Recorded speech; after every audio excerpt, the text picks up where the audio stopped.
அஸ்ஸலாமு அலைக்கும் வரஹ்மத்துல்லாஹி வபரகாத்துஹு. நாளும் ஓர் அமுதமொழி.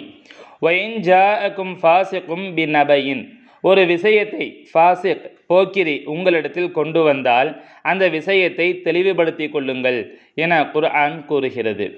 எனவே ஒருவரை பற்றி ஒருவர் ஒரு விஷயத்தை குறையாக கூறுமிடத்து அது உண்மைதானா என்பதை உரியவரிடத்து சென்று தெரிந்த பின் ஃபத்வா கொடுப்பதே மார்க்கத்திற்கு பொருத்தமாகும்.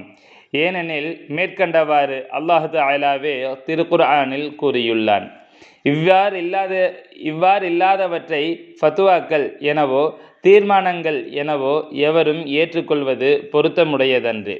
மேலே கூறப்பட்ட ஃபத்வாக்கள் பணத்திற்காகவும் பொறாமைக்காகவும் கிறுக்குத்தன்மையினாலும் கிறுக்கப்படுபவனாகும். இத்தகையன இன்று மலிந்து கிடைக்கின்றன. சங்கைமிகு ஷேக் நாயகம் குதுபுஸ்ஸமான் ஷம்சுல் உஜூத் ஜமாலியா அசையீத் ஹலீல் அன் மௌலானா அல் ஹசனியுல் ஹுசைனியுல் ஹாஷிமி நாயகம் அவர்களின் அமுத மொழிகளிலிருந்து.